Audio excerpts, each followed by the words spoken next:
Hello everyone, welcome back to my video. दोस्तों, इस video में मैं खुद से डिस्कशन कर रहा था कि जब हम कॉलेज में या कहीं भी किसी ट्यूशन्स में और या हम कहीं नॉलेज के लिए कहीं कोई इक्विपमेंट्स लेकर आते हैं, जहाँ पे हम जाते हैं पढ़ने के लिए और कुछ चीज़ें सीखने के लिए। तो जैसे जैसे सामने वाला हमें पढ़ा रहा होता है, हमें सिखा रहा होता है, एग्जाम्पल के लिए जैसे एसी सर्किट के बारे में बता रहा है वो, है ना।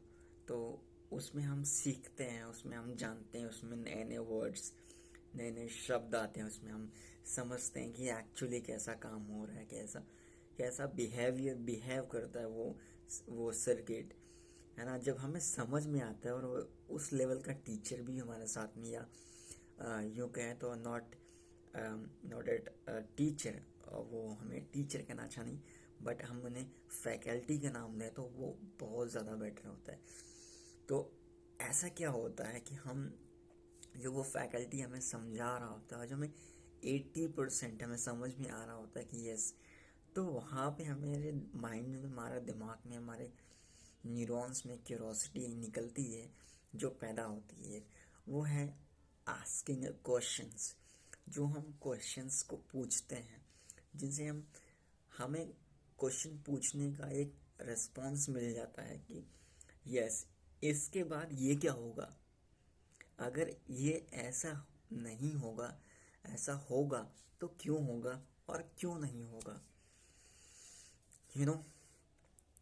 तो ऐसे टाइम पे ना आपकी जो डोमिनेशन आती है, देखो, सबसे फर्स्ट थिंग दैट अगर कोई प्रिंसिपल है आपके कॉलेज में और वो he is the master of that field, जैसे मैंने बताया कि वो इलेक्ट्रिकल के फील्ड का वो मास्टर है, अपने आप को मास्टर वो मान रहा है, मतलब ही इज़ वाइब्रेंट पर्सनालिटी, ऐसा मैं कहूँगा नहीं, बट अगर एक्चुअल में कोई ऐसा है, एग्जाम्पल लेते हैं जैसे कि है कोई, तो हम उनसे क्वेश्चंस तो कर, देखो, डोमिनेशन ऐसा ज़रूरी नहीं कि तुम उनको डोमिनेट करो, तुम डोमिनेंट हो जाओ, है ना।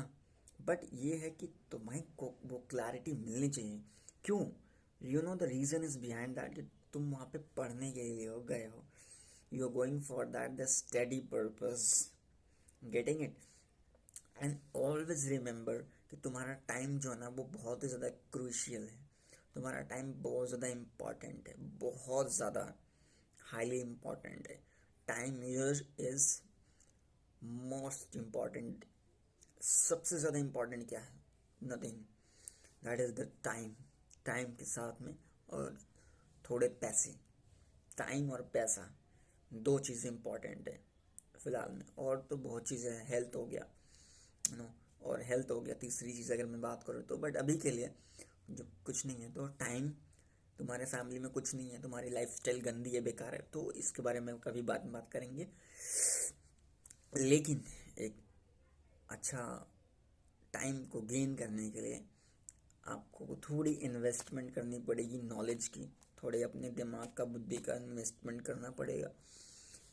आपको पढ़ना पड़ेगा, आपको टाइम देना पड़ेगा, उसमें आपको स्टडी डीप करना पड़ेगा, सो दैट यू कैन, जो आप उस लेवल में बनना चाहते हैं। देखो, मेरा सिंपल सा फंडा ये है कि देखो यार, आप कॉलेज में जा रहे हो ना, तो अपना टाइम को ना एक्सपेंड मत करो।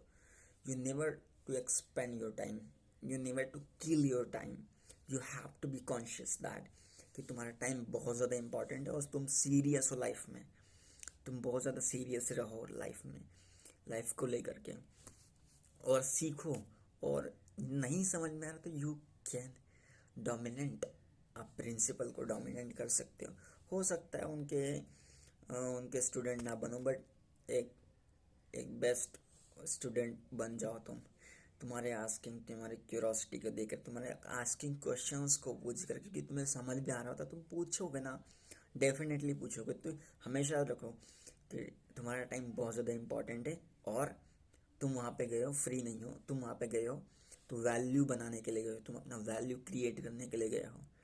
समझ रहे हो कैसे होगा? वो तुम्हारा सवाल पूछने से होगा, तुम्हारे अपने डाउट्स को क्लियर करने से होगा, ठीक है। तुम अपने डाउट्स को क्लियर करोगे वहाँ पे, और डोमिनेशन तो अपने आप आ ही जाएगा।